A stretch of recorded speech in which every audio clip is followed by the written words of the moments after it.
Olá, meu amigo querido, que alegria estamos uma vez mais juntos para estudar a palavra de Deus. O texto para hoje está no Evangelho de São Lucas, capítulo 23, versículos 33 e 34.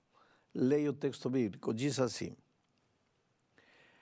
E quando chegaram ao lugar chamado a Caveira, ali o crucificaram, e aos malfeitores, um à direita e outro à esquerda. E dizia Jesus: Pai, perdoa-lhes, porque não sabem o que fazem. E repartindo os seus vestidos, lançaram sortes. Este é um momento dramático na vida do Senhor Jesus Cristo. Sabe, querido, naqueles tempos, a crucifixão era uma morte sanguinária, cruel. Era a condenação para os piores marginais. Era um tipo de vingança da sociedade contra pessoas que tinham feito coisas erradas. Porque te digo uma coisa, veja, ninguém morre porque se lhe coloca pregos nas mãos e nos pés.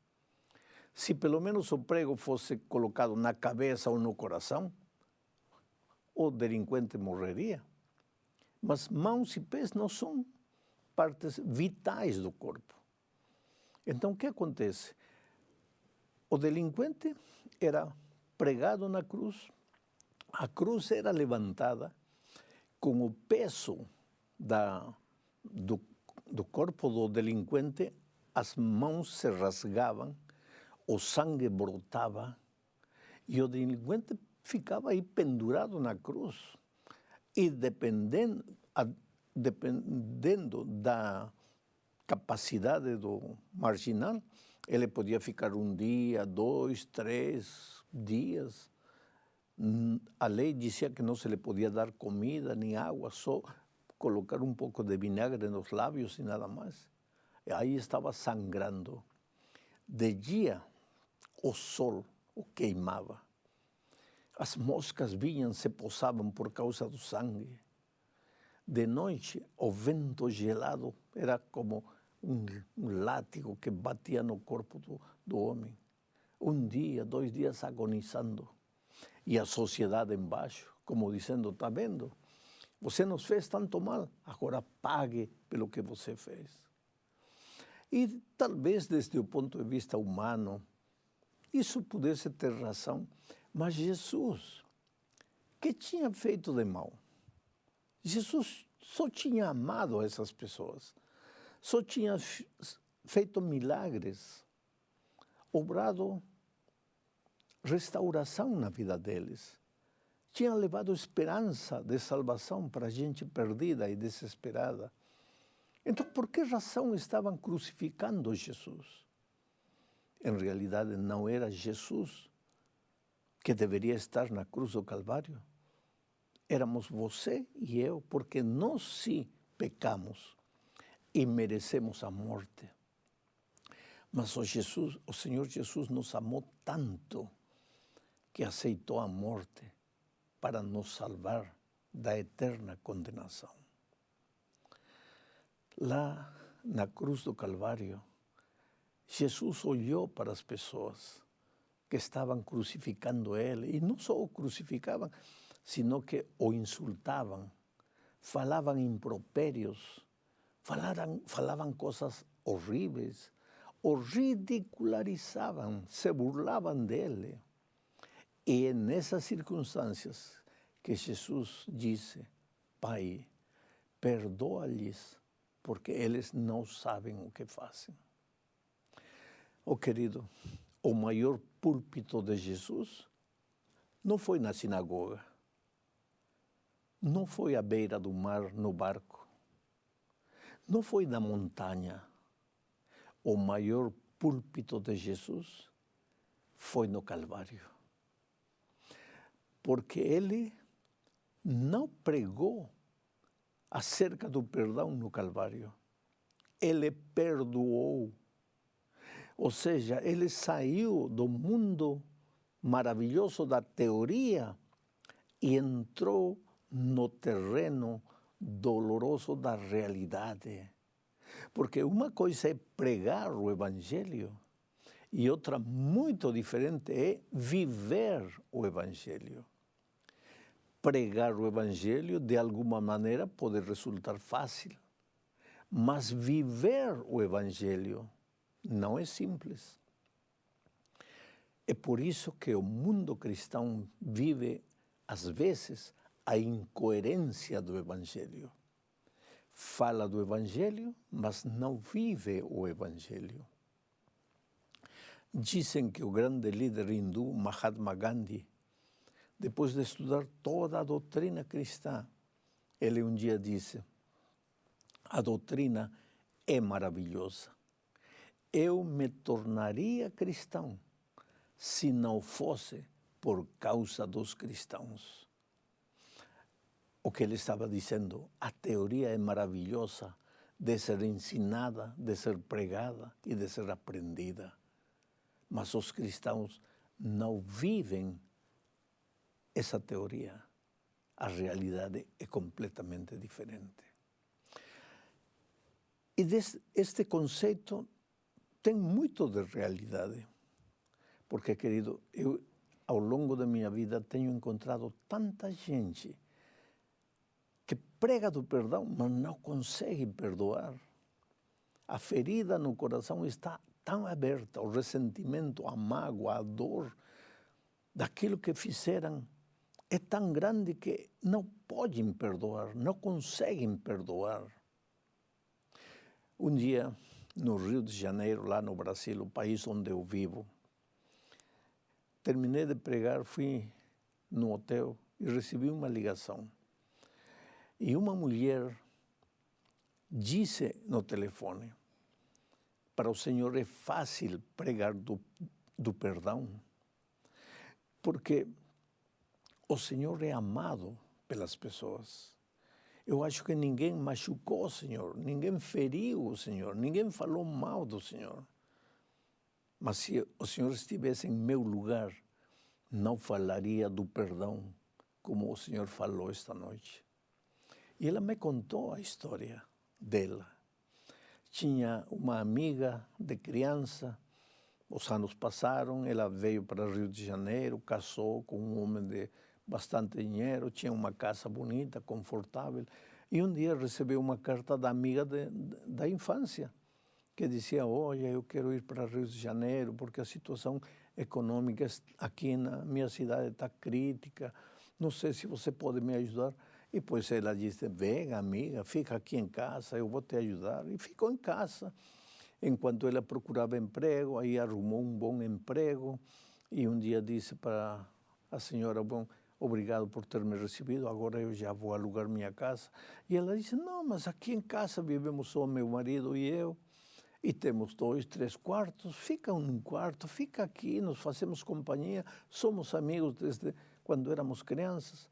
E ela ficou.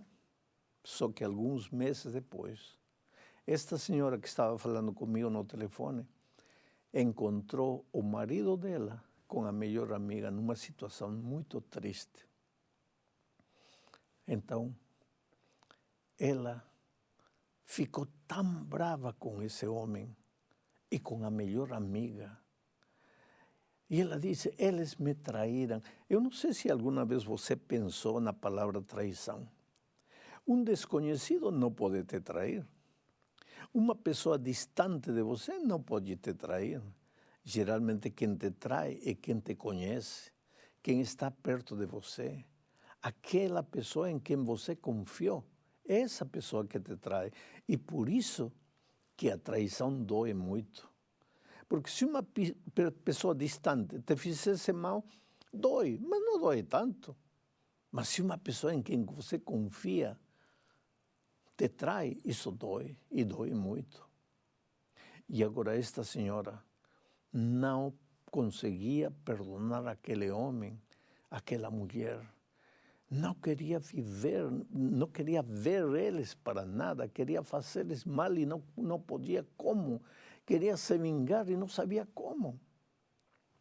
Mas esta senhora estava na igreja, conhecia que devia perdoar.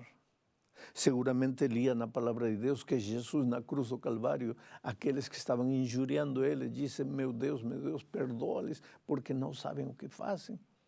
E agora ela não conseguia perdoar. E então eu falei para ela o seguinte, veja, teu esposo e tua melhor amiga te traíram. Muito bem. Só que eles continuam vivendo, estão juntos e de alguma maneira são felizes. Agora você que é a vítima da traição, amanhece pensando como se vingar, dorme pensando como se vingar, vive o dia todo envenenada pela mágoa e pelo ressentimento. E te digo uma coisa a você que está me ouvindo. O ódio, o rancor, a mágoa, o ressentimento são como veneno e teu coração é como recipiente. O veneno não envenena o outro, o veneno te envenena a ti mesmo. Agora eu disse para essa senhora, eles estão lá felizes e você envenenada por seu rancor, por seu ódio, por seu ressentimento sozinha. Olha, se eles já te machucaram, perdoa, até por amor a você mesma. Não permita que agora eles, de longe, continuem envenenando você. Arranca o ódio de seu coração, tira o rancor da sua vida. Ela me colgou o telefone. Não gostou do que eu falei para ela. Mas te digo uma coisa. Na cruz do Calvário, Jesus perdoou, em primeiro lugar, porque ele era amor. E o amor perdoa. Porque ele pregou acerca do perdão. E agora na cruz estava vivendo o perdão que ele pregou. Mas ele também perdoou, porque se já estava sofrendo a dor física da crucifixão, por que continuar sofrendo a dor moral do ressentimento, da mágoa? Quando ele disse, Pai, perdoa-lhes, porque não sabem o que fazem, de certa maneira estava tirando o lixo interior de seu coração. Porque se alguém te fez algo na vida e você não consegue perdoar, esse não perdão teu não lhe faz mal nenhum à pessoa que te magoou, mas você está envenenada pela dor, pelo ressentimento, pela mágoa. Então, até por amor a você mesmo, clama a Deus para que tire o rancor, o ódio de teu coração e você aprenda a perdoar as pessoas. Passaram anos. Um dia, eu estava saindo de uma igreja e uma senhora se aproximou de mim. Estava acompanhada de seu esposo. E me disse, pastor, o senhor não se lembra de mim, mas eu já falei com o senhor por telefone e eu fui muito malcriada com o senhor porque eu colguei o telefone. E me fez lembrar. E claro que eu lembrei daquela conversa que tive por telefone com ela.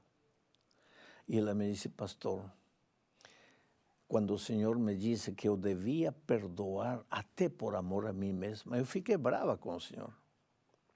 Mas passou um dia, passaram 2, 3, 4, 5 dias. Um dia o Espírito de Deus trabalhou em mim e cheguei à conclusão de que se eu queria ser uma filha de Deus feliz, eu tinha que expulsar o rancor, a mágoa de meu coração. Clamei a Deus, pedi a ajuda de Deus e um dia fui a visitar eles. Quando eles saíram de casa, me viram e ficaram apavorados, assustados, pensando que eu ia agredir eles, que eu ia fazer. Mas eu me aproximei deles e falei, olha, eu vim só para dizer que eu perdoo vocês. Eu quero ser amiga de vocês. Quero ser irmã de vocês em Cristo. Eu não posso guardar rancor do meu coração. E pastor, tirei todo o veneno de meu coração. Eles se aproximaram de mim a chorar, dizendo: nós é que te pedimos perdão. Muito obrigado por ter vindo. Muito obrigado pelas palavras que você nos está dizendo. Pastor, a partir daquele dia, tendo expulsado a dor, o veneno do rancor de meu coração, a minha vida começou a mudar completamente. De repente eu me via no espelho e eu estava ficando bonita. Bonita porque já não guardava rancor em meu coração. Meus olhos agora enxergavam luz, a luz do perdão, a luz do amor de Deus. Hoje estou casada. Este é meu esposo, meu novo esposo. Somos muito felizes. Felizes em Cristo. Felizes por termos perdoado. Oh, querido, aprende a perdoar. E sabe por quê? Porque quando você não sabe perdoar, você não pode aceitar o perdão de Deus. Outro dia, eu me encontrei com uma senhora que me disse: tudo bem, pastor, Deus pode me perdoar, mas eu não me perdoo pelo que fiz. Você não se perdoa? Não se perdoa? Então me permite fazer uma pergunta, com todo amor e carinho. Você morreu por você mesma? Você foi cravada numa cruz por causa de seus pecados? Você foi vilipendiada, insultada, agredida por causa de seus pecados? Não. Então, que direito tem você de dizer: eu não me perdoo? Porque Jesus sofreu por você, morreu por você, sangrou por você, e Ele te diz: eu te perdoo, vai e não peque mais. Deus te perdoa. Não importa o que você fez, não importa como você viveu, o perdão é a mais linda realidade de Deus para você. E quando você aceita o perdão divino, então a paz inunda seu coração. Por isso Paulo diz em Romanos 5:1, justificados, pois, para com Deus, temos paz. A paz do perdão. Apesar do que você tenha vivido. O problema é que você precisa aceitar o perdão divino. Eu estava saindo do Estádio Nacional em Lima, há muitos anos atrás, naquela época em que o Sendero Luminoso, um movimento revolucionário, matou tanta gente.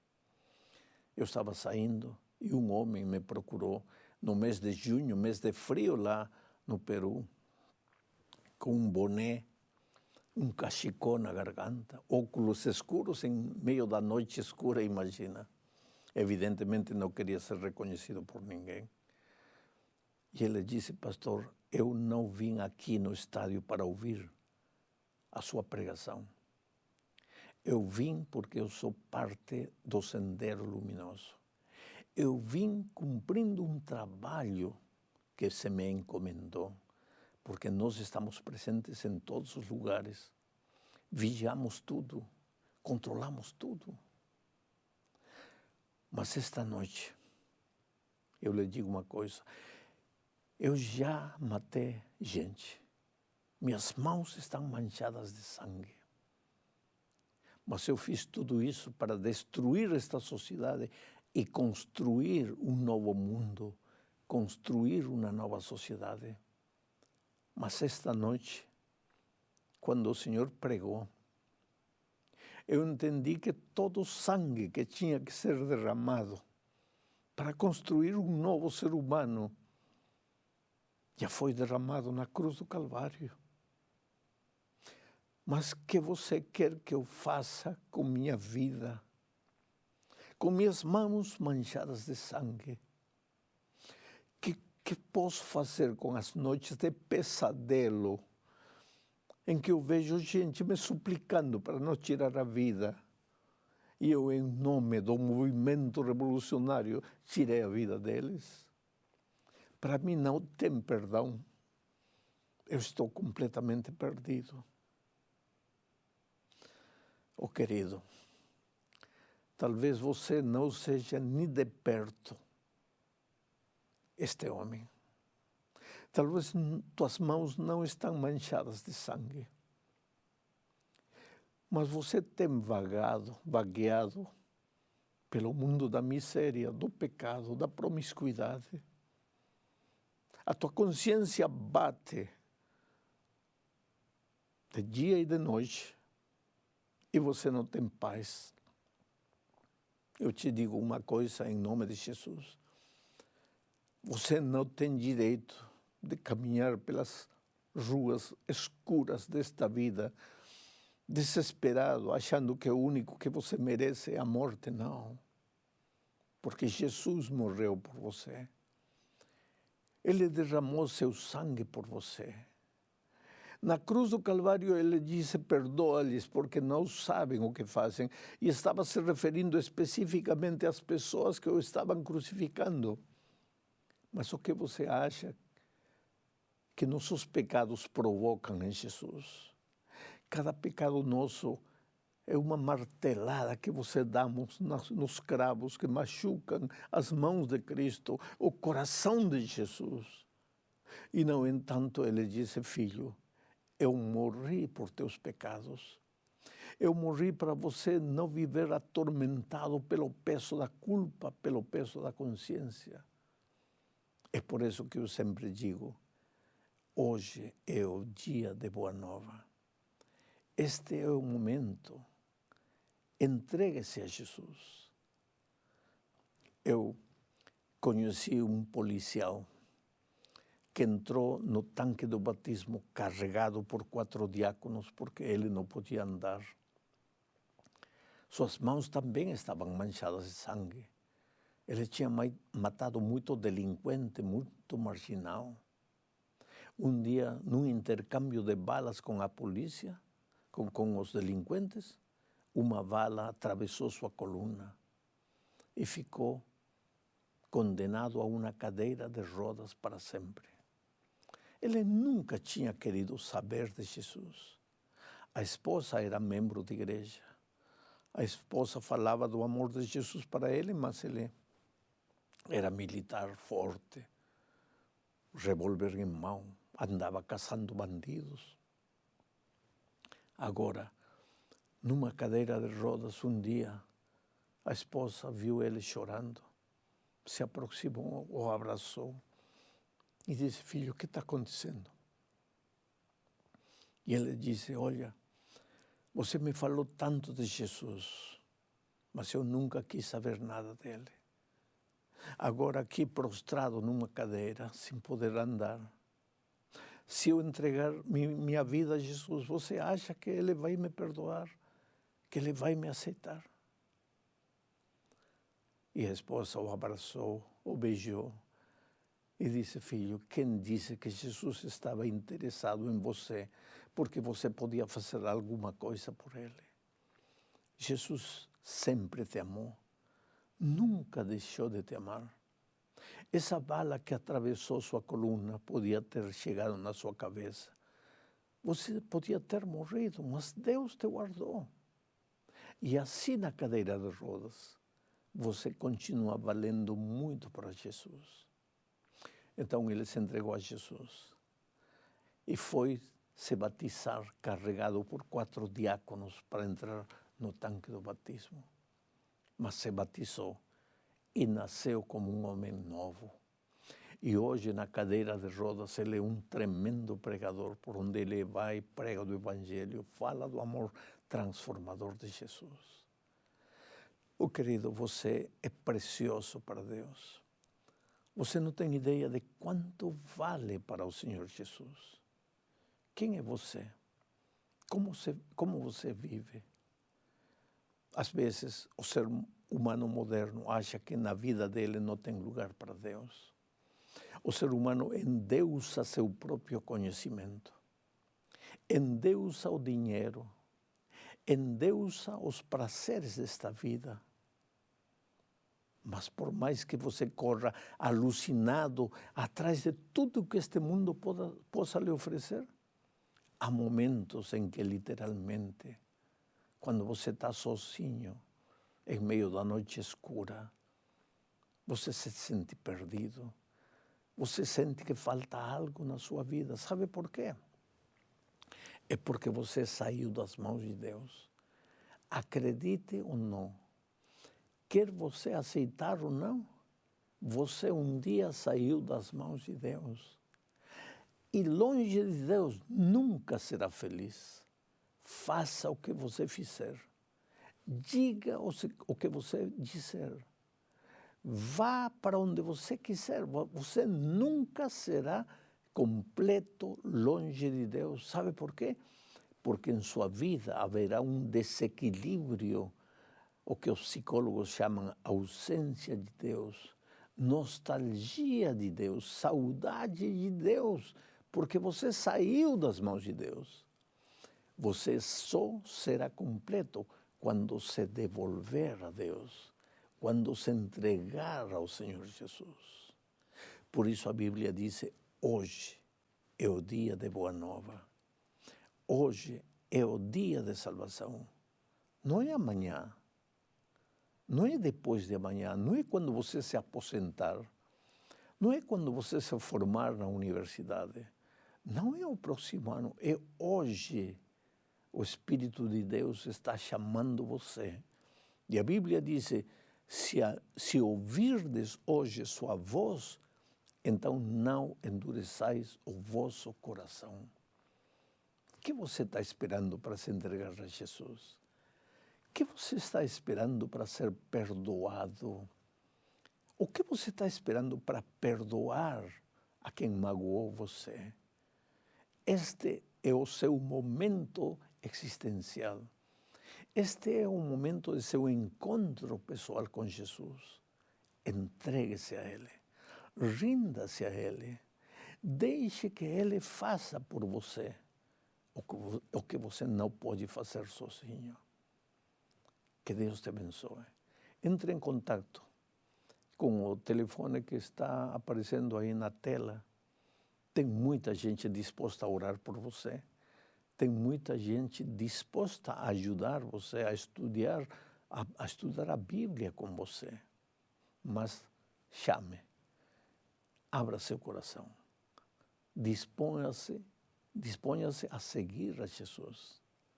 Um abraço carinhoso e que Deus abençoe você.